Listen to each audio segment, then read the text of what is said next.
Welcome to success academy. എല്ലാവർക്കും success അക്കാഡമിയുടെ YouTube ചാനലിലേക്ക് സ്വാഗതം. നമ്മളിന്ന് ഡിസ്കസ് ചെയ്യാൻ പോകുന്നത് അല്ലെങ്കിൽ നമ്മളിന്ന് നോക്കാൻ പോകുന്നത് നമ്മുടെ കേരള PSCയുടെ പുതിയൊരു നോട്ടിഫിക്കേഷൻ വന്നിട്ടുണ്ട്. അതായത് കേരള അഡ്മിനിസ്ട്രേറ്റീവ് സർവീസിൻ്റെ നോട്ടിഫിക്കേഷൻ എന്ത് ചെയ്തിട്ടുണ്ട്, PSC പുറത്തിറക്കിയിട്ടുണ്ട് അല്ലേ. അപ്പോൾ എന്താണ് കേരള അഡ്മിനിസ്ട്രേറ്റീവ് സർവീസിൻ്റെ നോട്ടിഫിക്കേഷൻ എന്താണ് PSC പുറത്തിറക്കിയിട്ടുണ്ട്. അപ്പോൾ അതിനെക്കുറിച്ച് നമുക്ക് എന്ത് ചെയ്യാം, ഒന്ന് പരിശോധിക്കാം എന്നുള്ളതാണ്. എന്താണ് നിലവിൽ എന്താണ് നമുക്ക് അപേക്ഷ സമർപ്പിക്കാൻ വേണ്ടി പറ്റും. ഓക്കെ, അപ്പോൾ എന്താണ് 3 കാറ്റഗറി നമ്പറിലായിട്ടാണ് എന്ത് ചെയ്തിട്ടുള്ളത് PSC അതിൻ്റെ നോട്ടിഫിക്കേഷൻ പുറത്തിറക്കിയിട്ടുള്ളത്. കാറ്റഗറി നമ്പർ 1/2025 മുതൽ എന്താണ് 3/2025 വരെയായിട്ട് 3 കാറ്റഗറി നമ്പറിലായിട്ടാണ് എന്ത് ചെയ്യുള്ളത് PSC ഇതിൻ്റെ നോട്ടിഫിക്കേഷൻ പുറത്തിറക്കിയിട്ടുള്ളത് എന്നുള്ളതാണ്. നിലവിൽ എന്താണ് നമുക്കിതിന് ഈ ഒരു എക്സാമിന് വേണ്ടി നമുക്ക് എന്ത് ചെയ്യാം, അപേക്ഷിക്കാൻ വേണ്ടി പറ്റും. ഇനി എപ്പോഴാണ് ഇതിൻ്റെ ലാസ്റ്റ് ഡേറ്റ് എന്നുള്ളതും കൂടി നമുക്ക് എന്ത് ചെയ്യാം, ഒന്ന് ഓർത്തിരിക്കാം. അത് എന്താണ്, അത് 9/4/2025 ആണ്. ഓക്കെ, ഏപ്രിൽ 9-ാം തീയതി വരെ നമുക്ക് എന്ത് ചെയ്യാം, KASന് വേണ്ടിയിട്ടുള്ള ആപ്ലിക്കേഷൻസ് നമുക്ക് എന്ത് ചെയ്യാം, സമർപ്പിക്കാൻ വേണ്ടി പറ്റും എന്നുള്ളതാണ്. ഓക്കെ, നമുക്കറിയാം എന്താണ് KAS എന്ന് പറയുന്നത്, എന്താണ് നമ്മുടെ സംസ്ഥാനത്തിൻ്റെ IAS അല്ലെങ്കിൽ കേരളത്തിൻ്റെ IAS എന്നൊക്കെ അറിയപ്പെടുന്ന ഒരു പ്രധാനപ്പെട്ട എക്സാമാണ് ഏത്, നമ്മുടെ ഈ കേരള അഡ്മിനിസ്ട്രേറ്റീവ് സർവീസ് എന്നുള്ളത്. അപ്പോൾ നമുക്ക് എന്ത് ചെയ്യാം, ഈ എക്സാമിൻ്റെ ഭാഗമായിട്ട് വന്നിട്ടുള്ള വേക്കൻസീസ് എന്ത് ചെയ്യാം, നമുക്കൊന്ന് പരിശോധിക്കാം. അപ്പോൾ നിലവിൽ എന്താണ് 31 വേക്കൻസീസിലേക്കാണ് എന്തുള്ളത് നോട്ടിഫിക്കേഷൻ പുറപ്പെടുവിച്ചിട്ടുള്ളത്. ഓക്കെ, ഇത്രയാണ് 31 നോട്ടിഫിക്കേഷൻ അല്ലെ 31 വേക്കൻസീസിലേക്കാണ് എന്തുള്ളത് പുതിയ നോട്ടിഫിക്കേഷൻ വന്നിട്ടുള്ളത്. എന്താണ് അത് ഭാവിയിൽ എന്താണ് കൂടാനുള്ള സാഹചര്യവും ഉണ്ട്. ഈ 31 എന്നുള്ളത് എന്താണ് കൂടാനുള്ള സാഹചര്യവും ഉണ്ട് എന്നുള്ളതാണ്. ഇനി നമുക്ക് നോക്കാം, ഈ 3 സ്ട്രീമുകളിലായിട്ടാണ് എന്താണ് PSC എന്ത് ചെയ്തിട്ടുള്ളത് ഇതിൻ്റെ നോട്ടിഫിക്കേഷൻ വിളിച്ചിട്ടുള്ളത്. ഓക്കെ, അതെന്താണ് സ്ട്രീം 1, സ്ട്രീം 2, സ്ട്രീം 3 എന്നീ 3 സ്ട്രീമുകളിലായിട്ടാണ് എന്താണ് ഇതിൻ്റെ നോട്ടിഫിക്കേഷൻ വിളിച്ചിട്ടുള്ളത്. സ്ട്രീം തിരിച്ച് ഇതിൻ്റെ വേക്കൻസീസ് എന്ന് പറയുന്നത് സ്ട്രീം 1-ൽ എന്താണ് 11 വേക്കൻസി, സ്ട്രീം 1-ൽ എന്താണ് 11 വേക്കൻസി, സ്ട്രീം 2-ൽ 10 വേക്കൻസി. ഓക്കെ, സ്ട്രീം 2-ൽ 10 വേക്കൻസി, സ്ട്രീം 3-ൽ എന്താണ് അതിലും 10 വേക്കൻസിയാണ്. Okay, stream 1, 2, 3. ഓക്കെ, നമുക്ക് സ്ട്രീം 1, 2, 3 എന്ന് കേൾക്കുമ്പോൾ ചിലർക്കൊക്കെ എന്താണ് ഒരു ഡൗട്ട് ഉണ്ടാവും, എന്താണ് സ്ട്രീം 1, 2, 3 എന്നുള്ളത്. അത് നമുക്ക് നോക്കാം, എന്താണ് സ്ട്രീം 1, 2, 3 എന്നുള്ളത്. സ്ട്രീം 1-ലേക്ക് അപേക്ഷിക്കാൻ പറ്റുക എന്താണ് നമുക്ക് എന്താണ് ബിരുദം യോഗ്യതയായിട്ടുള്ള എല്ലാവർക്കും അപേക്ഷിക്കാൻ പറ്റുന്ന, അതായത് ആ പ്രായപരിധിക്കുള്ളിൽ PSC നിഷ്കർഷിക്കുന്ന പ്രായപരിധിക്കുള്ളിൽ വെച്ച് എന്താണ് നമുക്കൊരു ഡിഗ്രി ക്വാളിഫിക്കേഷൻ ഉണ്ടെങ്കിൽ എന്ത് ചെയ്യാം, എല്ലാവർക്കും അപേക്ഷിക്കാൻ പറ്റുന്ന ഒരു കാറ്റഗറി നമ്പറാണ് എന്ത് സ്ട്രീം 1, അല്ലെങ്കിൽ എല്ലാവർക്കും അപേക്ഷിക്കാൻ പറ്റുന്ന വിഭാഗമാണ് എന്ത് സ്ട്രീം 1 എന്ന് പറയുന്നത്. എന്നാൽ സ്ട്രീം 2-ഉം സ്ട്രീം 3-യും എന്ന് പറയുന്നത് നിലവിൽ സർക്കാർ സർവീസിലുള്ള ആളുകൾക്ക് അപേക്ഷിക്കാൻ പറ്റുന്ന വിഭാഗമാണ് സ്ട്രീം 2-ഉം സ്ട്രീം 3-യും. അതിൽ സ്ട്രീം 2-ൽ വരുന്നത് എന്താണെന്ന് വെച്ചാൽ നോൺ ഗസറ്റഡ് ആയില്ല, നമ്മുടെ നിലവിൽ സർക്കാർ സർവീസിൽ ഇതാണ് പ്രൊബേഷൻ പൂർത്തിയാക്കിയിട്ടുള്ള, അതായത് പ്രൊബേഷൻ കംപ്ലീറ്റ് ചെയ്തിട്ടുള്ള നോൺ ഗസറ്റഡ് ആയിട്ടുള്ള ആളുകൾക്ക്. ഓക്കെ, നോൺ ഗസറ്റഡ് ആയിട്ടുള്ള ആളുകൾക്ക്. ഓക്കെ, നോൺ ഗസറ്റഡ് ഓക്കെ ആണല്ലോ. പ്രൊബേഷൻ പൂർത്തീകരിച്ചിട്ടുള്ള നോൺ ഗസറ്റഡ് ആയിട്ടുള്ള ഉദ്യോഗസ്ഥർക്ക്, ഓക്കെ, നോൺ ഗസറ്റഡ് ആയിട്ടുള്ള ഉദ്യോഗസ്ഥർക്ക് അല്ലെങ്കിൽ ഓഫീസേഴ്സിനെ അപേക്ഷിക്കാൻ പറ്റുന്ന വിഭാഗമാണ് ഏത് സ്ട്രീം 2 എന്നുള്ളത്.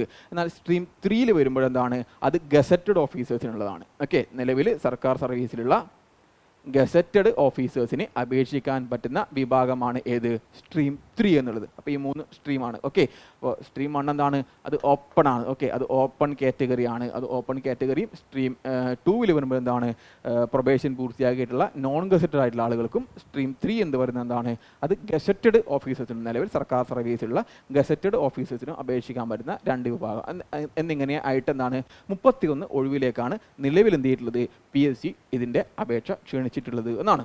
ഓക്കെ, നെക്സ്റ്റ് നമുക്ക് നോക്കാം. ഈ പറഞ്ഞ പോസ്റ്റിൻ്റെ സാലറി എന്ന് പറയുന്നത് എന്താണ് PSCയുടെ ഒരു വൺ ഓഫ് ദി അട്രാക്റ്റീവ്, നമ്മുടെ കേരള PSC നടത്തുന്ന പരീക്ഷകളിൽ തന്നെ ഏറ്റവും ഉയർന്ന സാലറിയുള്ള ഒരു പോസ്റ്റാണ് ഏത് KAS എന്ന് പറയുന്നത്. എൻ്റെ ബേസിക് എത്രയാണ് 77,200 മുതൽ 1,40,500 ഈ ഒരു സാലറി പാക്കേജാണ് നമുക്ക് എന്താണ് കേരള PSC നിലവിൽ നടത്തുന്നതിൽ ഏറ്റവും ഉയർന്ന സാലറി പാക്കേജുള്ള എക്സാമാണ് ഏത് ഈ പറഞ്ഞ KAS എക്സാം. ഭീമമായിട്ടുള്ളൊരു സാലറിയാണ് നമ്മൾ എന്ത് ചെയ്യുന്നത് ഈ KASലേക്ക് നമ്മൾ പ്രവേശിക്കുകയാണെങ്കിൽ എന്ത് ചെയ്യാൻ പറ്റുക, നമുക്ക് ലഭിക്കാൻ വേണ്ടി പറ്റുന്നത് എന്നുള്ളതാണ്. അപ്പോൾ എന്താണ് എല്ലാവർക്കും എന്ത് ചെയ്യാം, ഈ സാലറി സ്വപ്നം കണ്ടുകൊണ്ട് എന്ത് ചെയ്യാം പഠിക്കാം എന്നുള്ളതാണ്. ഓക്കെ ആണല്ലോ. പിന്നെ നമുക്ക് പരിശോധിക്കാം എങ്ങനെയാണ് ഇതിലേക്കുള്ള സെലക്ഷൻ പ്രോസസ്സ് എന്നുള്ളത്. എങ്ങനെയാണ് ഇതിൻ്റെ സെലക്ഷൻ പ്രോസസ്സിൽ നമുക്ക് എന്ത് ചെയ്യാം, 3 ആയിട്ട് തിരിക്കാം. ഓക്കെ, അതിൽ ഫസ്റ്റ് ആണ് preliminary examination, main examination, interview. Okay, preliminary examination, main examination, interview എന്നിങ്ങനെ 3 പ്രോസസ്സായിട്ട് നമുക്ക് എന്ത് ചെയ്യാം, തിരിക്കാം എന്നുള്ളതാണ്. ഓക്കെ, പ്രിലിമിനറി എക്സാമിൻ്റെ ഡേറ്റ് ഏറെക്കുറെ PSC തീരുമാനിച്ചിട്ടുള്ളത് എന്താണ്, PSC നോട്ടിഫിക്കേഷൻ പറയുമ്പോൾ തന്നെ അല്ലെങ്കിൽ നോട്ടിഫിക്കേഷൻ ഇറക്കുമ്പോൾ തന്നെ ഏകദേശം ഡേറ്റ് ആയിട്ട് തീരുമാനിച്ചിട്ടുള്ളത് ജൂൺ 14 ഓക്കെ, ജൂൺ 14 എന്ത് ചെയ്യുക, PSC ഈ പറഞ്ഞ പ്രിലിമിനറി എക്സാമിനേഷൻ നടത്താൻ വേണ്ടി തീരുമാനിച്ചിട്ടുള്ളതാണ്.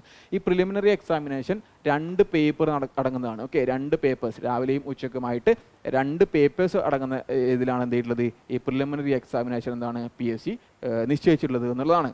ഇനി എന്താണ് മെയിൻ എക്സാമിനേഷൻ, ഏറ്റവും പ്രധാനം എന്താണ്, ഈ മെയിൻ എക്സാമിനേഷൻ ആണ്. ഈ മെയിൻ എക്സാമിനേഷൻ എന്താണ് PSC ഏകദേശം ഡേറ്റ് തീരുമാനിച്ചിട്ടുള്ളത് 17-18 ഒക്ടോബർ 17-18 തീയതികളായിട്ടാണ്. ഓക്കെ, ഒക്ടോബർ 17-18 തീയതികളായിട്ടാണ്. ഇതിൽ വരുന്നത് എന്താണ്, 3 പേപ്പേഴ്സാണ്. ഓക്കെ, 3 പേപ്പറുകൾ അടങ്ങുന്നതാണ് എന്ത്, ഈ മെയിൻ എക്സാമിനേഷൻ എന്നുള്ളത്.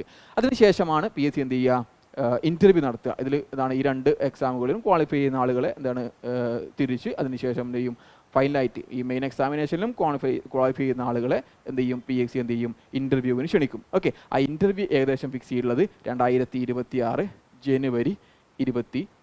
ജനുവരിയിലേക്കാണ്. ഓക്കെ, 2026 ജനുവരിയിലേക്കാണ് എന്ത് ചെയ്തിട്ടുള്ളത്, PSC ഏറെക്കുറെ ഈ പറഞ്ഞിട്ടുള്ള ഇൻ്റർവ്യൂ നടത്താൻ വേണ്ടി തീരുമാനിച്ചിട്ടുള്ളതാണ്. അത് ഒരു 45 മാർക്കിൻ്റെ ഇൻ്റർവ്യൂ ആണ് PSC എന്ത് ചെയ്തിട്ടുള്ളത്, ഫിക്സ് ചെയ്തിട്ടുള്ളത്. ഓക്കെ, ഒരു 45 മാർക്കിൻ്റെ ഇൻ്റർവ്യൂ ആണ് എന്ത് ചെയ്തിട്ടുള്ളത്, ഈ ഒരു പ്രോസസ്സിൻ്റെ ഭാഗമായിട്ട് PSC നടത്താൻ വേണ്ടി തീരുമാനിച്ചിട്ടുള്ളത്.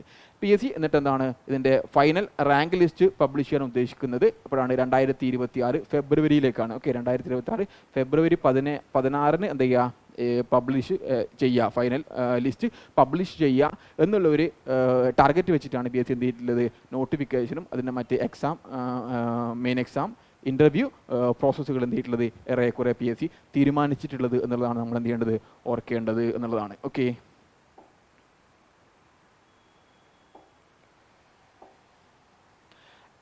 എല്ലാവർക്കും ഡൗട്ടുള്ള ഒരു കേസാണ്, എത്രയാണ് ഈ പറഞ്ഞ കേസിൽ എന്താണ്, അല്ലെങ്കിൽ ഈ KS-ഉമായിട്ട് ബന്ധപ്പെട്ടുള്ള ഏജ് ലിമിറ്റ് എന്നുള്ളത്, എത്ര ഏജ് വരെ ഉള്ള ആളുകൾക്ക് എന്ത് ചെയ്യാം, KS-ന് അപേക്ഷിക്കാം എന്നുള്ളതാണ്. അത് നമ്മൾ പറഞ്ഞു എന്താണ്, സ്ട്രീം 1 ഓപ്പൺ കാറ്റഗറി അല്ലേ, സ്ട്രീം 1 എന്താണ് ഓപ്പൺ കാറ്റഗറി. ആ ഓപ്പൺ കാറ്റഗറിയിൽ 21 മുതൽ 32 വയസ്സ് വരെയാണ് അപേക്ഷിക്കാൻ വേണ്ടി പറ്റുക. ഓക്കെ, 21 മുതൽ 32. ഇതിലെന്താണ് ഏജ് റിലാക്സേഷൻ ഉണ്ട്. SC/STക്ക് 5 വർഷവും OBCക്ക് എത്രയാണ് സാധാരണഗതിയിൽ ലഭിക്കുന്ന 3 വർഷവും ഏജ് റിലാക്സേഷൻ എന്താണ് ഈ ഓപ്പൺ കാറ്റഗറിയിൽ ലഭിക്കും എന്നുള്ളതാണ് ഓർമ്മിക്കാനുള്ളത്. ഓക്കെ ആണല്ലോ. ഇനി നമുക്ക് നോക്കാം, സ്ട്രീം 2വിൽ പറ്റുക 40 വയസ്സ് വരെയാണ്. ഓക്കെ, സ്ട്രീം 2വിൽ എത്രയാണ്, 40 വയസ്സ് വരെയാണ് എന്ത് ചെയ്യുക, മാക്സിമം ഏജ് പറ്റുക. ഓക്കെ, മാക്സിമം ഏജ് എന്നുള്ളത്. നെക്സ്റ്റ് നോക്കാം എത്രയാണ് സ്ട്രീം 3യിൽ. ഓക്കെ, സ്ട്രീം 3യിൽ PSC പറഞ്ഞിട്ടുള്ള എന്താണ് 50 വയസ്സ് എന്നുള്ളതാണ്. ഓക്കെ, മാക്സിമം എന്താണ് 50 വയസ്സ്. 2025 ജനുവരി 1 അടിസ്ഥാനമാക്കിയിട്ട് എന്താണ് 50 വയസ്സ് എന്ത് ചെയ്യാൻ പറ്റില്ല, പൂർത്തിയാവാൻ വേണ്ടി പറ്റില്ല എന്നുള്ളതാണ്. ഓക്കെ, 50 വയസ്സിന് മുമ്പ് വരെയുള്ളവർക്ക് എന്ത് ചെയ്യാം, അപേക്ഷിക്കാം. 50 വയസ്സ് എന്ത് ചെയ്യാൻ പാടില്ല, കംപ്ലീറ്റ് ചെയ്യാൻ വേണ്ടി പാടില്ല. അതെങ്ങനെയാണ്, ഏത് ഡേറ്റുമായിട്ട് ബന്ധപ്പെട്ടിട്ടാണ് കാൽക്കുലേറ്റ് ചെയ്യുക, 2025 ജനുവരി 1 ബേസ് ചെയ്തിട്ട്. ഓക്കെ, 2025 ജനുവരി 1 എന്ത് ചെയ്യാൻ പറ്റില്ല, 50 വയസ്സ് പൂർത്തിയാവാൻ വേണ്ടി പറ്റില്ല. അതിന് താഴെയുള്ള ആളുകൾക്ക് എന്ത് ചെയ്യാം, 50 വയസ്സ് പൂർത്തിയാവാത്ത ആളുകൾക്ക് എന്ത് ചെയ്യാം, ഈ സ്ട്രീം 3യിൽ നമുക്ക് എന്ത് ചെയ്യാം, അപേക്ഷിക്കാം എന്നുള്ളതാണ്. അപ്പോൾ ഇതാണ് എന്ത് ഈ ഏജ് ലിമിറ്റുമായിട്ട് ബന്ധപ്പെട്ട് നമ്മൾ എന്ത് ചെയ്യേണ്ടത്, ഓർത്തിരിക്കേണ്ടത്. ഓക്കെ, ഇനി നമുക്ക് എന്ത് ചെയ്യാം, ഇതിൻ്റെ എലിജിബിലിറ്റി ക്രൈറ്റീരിയ ഒന്ന് പരിശോധിക്കാം. എന്താണ് ഇതിൻ്റെ ക്വാളിഫിക്കേഷൻ എന്നുള്ളത്. അത് നമ്മൾക്ക് എഡ്യൂക്കേഷണൽ ക്വാളിഫിക്കേഷനായി നമുക്ക് പറയാൻ പറ്റുക എന്താണ്, ഒരു ഡിഗ്രിയാണ്, ഒരു ബാച്ചിലേഴ്സ് ഡിഗ്രിയാണ്. ഓക്കെ, ഒരു റെക്കഗ്നൈസ്ഡ് യൂണിവേഴ്സിറ്റിയിൽ നിന്നുള്ള എന്താണ് ഒരു ബാച്ചിലേഴ്സ് ഡിഗ്രിയാണ് ഇതിൻ്റെ ഈ പറഞ്ഞ KS എക്സാമിൻ്റെ ഏറ്റവും ബേസിക് ആയിട്ടുള്ള ക്വാളിഫിക്കേഷൻ എന്നുള്ളത്. ഓക്കെ, അപ്പോൾ എന്താണ് ഒരു ഡിഗ്രി ഉണ്ടെങ്കിൽ നമുക്ക് എന്ത് ചെയ്യാം, ഈ പറഞ്ഞിട്ടുള്ള KS എക്സാമിന് വേണ്ടി നമുക്ക് എന്ത് ചെയ്യാം, PSC വഴി അപേക്ഷിക്കാം എന്നുള്ളതാണ്. അപ്പോൾ ഓർത്തിരിക്കുക എന്താണ് ഒരു ബാച്ചിലേഴ്സ് ഡിഗ്രിയാണ് എന്നുള്ളതാണ് കാര്യം നിർബന്ധമായിട്ടും ഓർത്തിരിക്കുക. ഇനി നമുക്ക് എന്ത് ചെയ്യാം, ഇതിൻ്റെ ആപ്ലിക്കേഷൻ പ്രോസസ്സ് എങ്ങനെയാണെന്നൊന്ന് പരിശോധിക്കാം. ഓക്കെ, എങ്ങനെയാണ് ആപ്ലിക്കേഷൻ പ്രോസസ്സ്. നമുക്കറിയാം എന്താണ് PSCയുടെ കേരള PSC നടത്തുന്ന എല്ലാ എക്സാമിനേഷനും വേണ്ടിയിട്ടുള്ള ആപ്ലിക്കേഷൻ PSC എന്താണ് എങ്ങനെയാണ് സ്വീകരിക്കുന്നത്? അത് ഓൺലൈനായിട്ടാണ് അല്ലേ? അത് ഒരു ഓൺലൈൻ വഴിയാണ് എന്ത് ചെയ്യുന്നത് പി എസ് സിക്ക് നമുക്ക് എന്ത് ചെയ്യാൻ പറ്റുക, ചെയ്യാൻ വേണ്ടി പറ്റുക. പി എസ് സിയുടെ ഒഫീഷ്യൽ വെബ്സൈറ്റിൽ നമ്മൾ എന്ത് ചെയ്യണം, നമ്മുടേതായ ഒരു പ്രൊഫൈൽ ക്രിയേറ്റ് ചെയ്യണം അല്ലേ? നമ്മുടെ പ്രൊഫൈൽ ക്രിയേറ്റ് ചെയ്ത് ആ പ്രൊഫൈൽ വഴിയാണ് എന്ത് ചെയ്യുക, നമുക്ക് ഓൺലൈൻ വഴി എന്ത് ചെയ്യാൻ പറ്റുക, അപേക്ഷിക്കാൻ പറ്റുക. ഓക്കെ, പി എസ് സിയുടെ വൺ ടൈം പ്രൊഫൈൽ നമുക്ക് എന്ത് ചെയ്യണം, പി എസ് സിയുടെ വെബ്സൈറ്റിൽ നമുക്ക് എന്ത് ചെയ്യണം, ക്രിയേറ്റ് ചെയ്യാൻ പറ്റും. ആ വൺ ടൈം പ്രൊഫൈൽ വഴിയാണ് നമുക്ക് എന്ത് ചെയ്യുക, പി എസ് സിയുടെ എല്ലാ ആപ്ലിക്കേഷനും വേണ്ടി നമുക്ക് എന്ത് ചെയ്യാം, അപേക്ഷിക്കാൻ വേണ്ടി പറ്റുക. കെ എസിൻ്റെതും എങ്ങനെ തന്നെയാണ് ഈ പറഞ്ഞിട്ടുള്ള വൺ ടൈം പ്രൊഫൈൽ വഴി തന്നെയാണ് നമ്മൾ എന്ത് ചെയ്യേണ്ടത്, അപേക്ഷിക്കേണ്ടത് എന്നുള്ള കാര്യം നമ്മൾ എന്ത് ചെയ്യുക, ഓർത്തിരിക്കുക.